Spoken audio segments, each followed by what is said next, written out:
Sheikha Sabina Aira and I'm from Al-Azhar Cairo, Yogyakarta Islamic School. Do you know about Yogyakarta? Yogyakarta is a wonderful city. There are many favorite tourist destinations such as Malioboro, the Yogyakarta Palace aka the Kraton Jogja, Taman Sari, and even traditional markets such as Bringharjo Market. At Bringharjo Market, you can find a wide variety of batik patterns. Let's explore and get to know about the traditional batik patterns of Yogyakarta. First, we have batik kaum.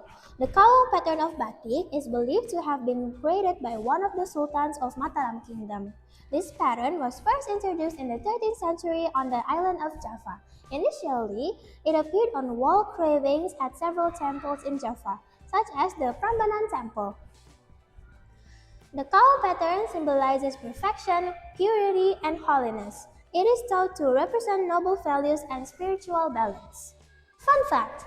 In the past, the cow pattern of batik was exclusively worn by certain individuals, such as royals, as it was considered as symbol of power and justice. Next up is batik parang.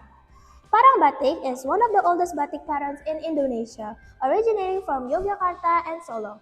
It was created by Pandembahan Senopati, the Sultan of Islamic Mataram Kingdom. Parang batik has a deep philosophical meaning, symbolizing the relationship between humans and nature, humans and one another, and humans with God. Fun fact! It's not allowed to use this pattern of batik in a wedding ceremony since it brings bad luck to the marriage. Batik Semen. This pattern of batik was created during the reign of Pakubuwono IV. It was intended to teach his son, the crown prince, as a preparation for succeeding the throne. The motif Semen Rama was inspired by the teachings of King Romawijaya to Raden Gunawan Wibisono before succeeding the throne of Alengka after the death of King Dasamuka. The semen pattern symbolizes life in bloom or flourishing and prosperous life. Fun fact! The semen batik pattern is often associated with the Ramayana story and is said to convey the essential features of a ruler or a leader should possess. Batik Udan Liris.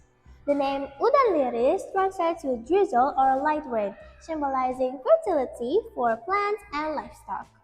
This pattern is a combination of various patterns arranged in parallel lines, including flame shapes, half kaum, banji saut, melinjon, tritis, ada-ada, and untuwalang, all set in a diagonal layout.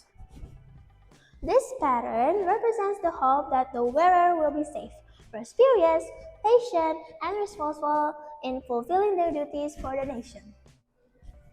Fun fact! In the past, Udan Liris batik was considered a restricted pattern in the Yogyakarta Palace and was only allowed to be worn by members of the royal family.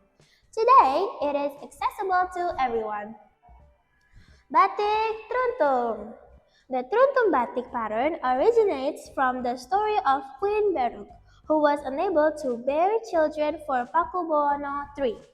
This prompted the king to consider taking another wife. This pattern symbolizes the rekindling of love or love that blooms anew. Fun fact!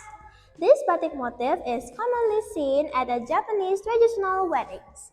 The name Truntung comes from the Japanese word taruntum, which means to bloom again. Its origins are closely tied to the story of Queen Kencana.